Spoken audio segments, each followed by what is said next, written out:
আসসালামু আলাইকুম রহমতুল্লাহি ওয়া বারাকাতুহু। আমার ভিডিওগুলো দেখতে থাকুন, দেখতে দেখতে ভালো লাগে, ভালোবাসা হয়ে যাবে ইনশাআল্লাহ। রামগঞ্জে হামলার শিকার বিএনপি নেতার বাড়িতে লুটপাটের অভিযোগ।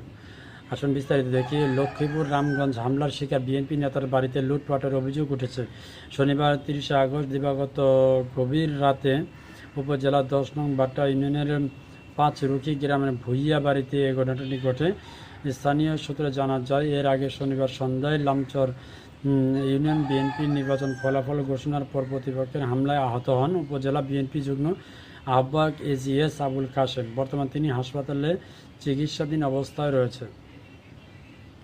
এজিএস আবুল কাশেমের স্ত্রী মেহসেনা আক্তার অভিযোগ করেন, বাড়িতে কেউ না থাকার সুযোগে দুর্বৃত্তরা পাকা বসত ঘরের দরজা ভেঙে ভিতরে প্রবেশ করে। এমতো সময় তারা ঘরে রক্ষিত নগদ 1,10,000 টাকা, কয়েক ভরি স্বর্ণালংকার এবং জমির মূল্যবান কাগজপত্র নিয়ে যায়। তবে হাসপাতালে চিকিৎসাধীন বিএনপি নেতা আবুল কাশেম ভিন্ন দাবি করেন।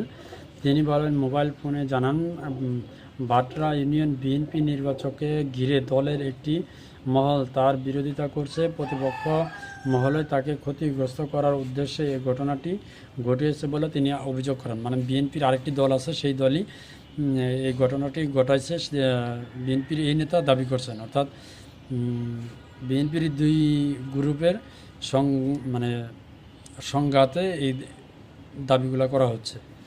খবর পেয়ে রামগঞ্জ থানা পুলিশ ঘটনাস্থলে পরিদর্শন করে আলামত সংগ্রহ করেছেন। রামগঞ্জ থানা officer in charge OC Mohammad Abdul Bari বলেন, এ পর্যন্ত থানায় কেউ লিখিত অভিযোগ করেনি। আমি মোবাইল ফোনে বিষয়টি অবগত হয়েছি। ঘটনাস্থলে পুলিশ এখনও মোতায়েন রয়েছে। তো নিজেরা কামড়াকামড়ি করলে তো আর কি হবে। ভালো থাকবেন সবাই।